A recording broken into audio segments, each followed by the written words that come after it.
અને છઠ્ઠું વાક્ય, અઘટિત કૃત્યો થયા હોય તો શરમાઈને મન વચન કાયાના યોગથી તે ન કરવાની પ્રતિજ્ઞા લે.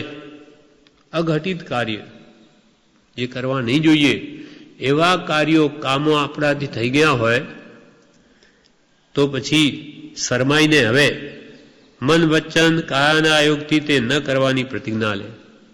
ભૂલ થઈ ગઈ, આવા પાપો ન થવા જોઈએ છતાં મારાથી થઈ ગયા તો મારી મોટી ભૂલ થઈ છે.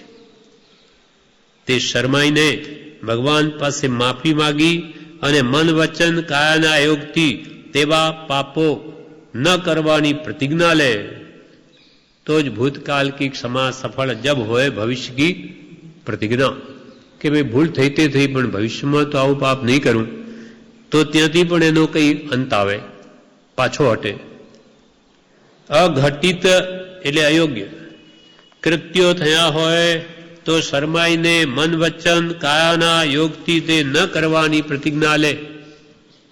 વિવેચન, સારું કામ ન કર્યું હોય તો શરમા, સારું કામ ન કર્યું હોય તો શરમા, અને પાપનું કામ કર્યું હોય તો વધારે શરમા, અને ન કરવાની પ્રતિજ્ઞા લે. પ્રતિજ્ઞા લે અને તે દ્રઢતાથી પાડે તો જીવ સુધરે.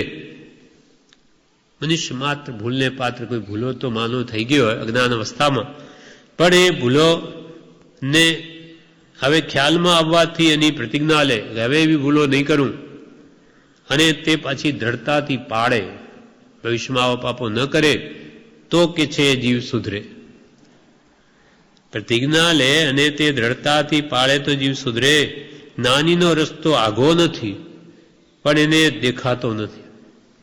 સાથે કંઈ દૂર નથી પણ દૂર લાગે છે, અને એ જીવનો મોહ છે. મોહને લઈને એને નાનીનો માર્ગ ખુલ્લો હોવા છતાં એને દેખાતો નથી. પોતાને ન છાજે એવું કામ કર્યું હોય તો હવે પ્રાણ જાય તો પણ એવું કાર્ય ન કરું એવી પ્રતિજ્ઞા લે. મનુષ્ય ભાવમાં ધારે તે કરી શકે. પોતાને ન છાજે એવું કામ કર્યું હોય તો હવે પ્રાણ જાય તો પણ એવું કાર્ય ન કરું. પોતાને યોગ્ય નથી, નાની પુરુષની આજ્ઞાથી વિરુદ્ધ કોઈ કામ કર્યું હોય તો હવે તો ન જ કરું, મરી જાઉં તોય નહીં કરું એવી પ્રતિજ્ઞા લે. મનુષ્ય ભાવમાં ધારે તે કરી શકે, મનુષ્ય જે ધારે તે કરી શકે, પણ મુખ્ય અંતરાય હોય તો અનિશ્ચય છે, નિશ્ચય નથી કરતો. એમાં નિર્ધાર કરે મારે પાપથી પાછા હટવું જ છે તો એને કોણ રોકી શકે?